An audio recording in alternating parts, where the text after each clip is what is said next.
The City of San Angelo hosted a town hall meeting March 5th regarding a second proposed affordable housing development. Maplewood Park would be a 72-unit complex of 2- and 3-bedroom apartments built at the corner of North Bryant Boulevard and West 33rd Street. As is the proposed Outlook at Valley View, an 80-unit complex in southwest San Angelo, Maplewood Park is competing for state-issued tax credits to help finance the $8 million development.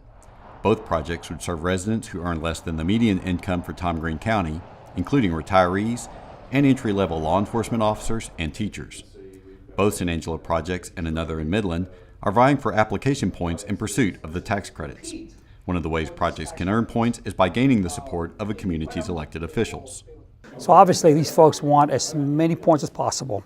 So if a city decides to pick one over the other, it's you're basically giving points to the one you are supporting. And so it's an effect. It's going to affect it one or the other. Paul Holden, the Regional Vice President of Texas for Zimmerman Properties, explained his company's plans for the Northside development to citizens at the town hall meeting.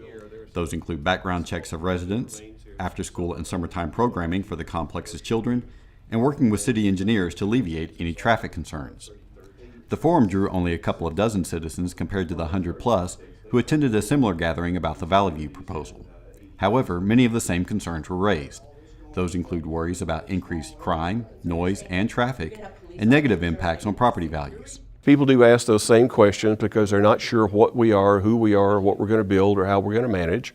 And so I appreciate their concern. I would be asking those same questions. Holden said Zimmerman Properties will not pursue the project unless it wins the tax credits.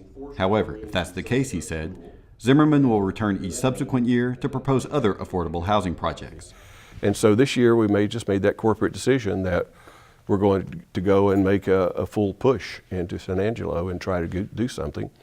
And if we're not successful this year, we'll be back next year and the year after that, because we find it to be a very pleasant community, and we'd like to be a long-term player here. Bob Salas, the city's Neighborhood and Family Services Director, welcomes such interest. He stressed the need is great in San Angelo for affordable housing. Well, one of the missions for the city and city staff, especially my department, is to increase the affordable housing stock in San Angelo. So wherever we can do that, it's part of the mission. So it's important to get developers like this interested in coming to San Angelo and building. As it did with the proposed Outlook at Valley View project, the City Council will consider a formal show of support for the Maplewood Park complex when it meets March 17th. For SATV, I'm Anthony Wilson.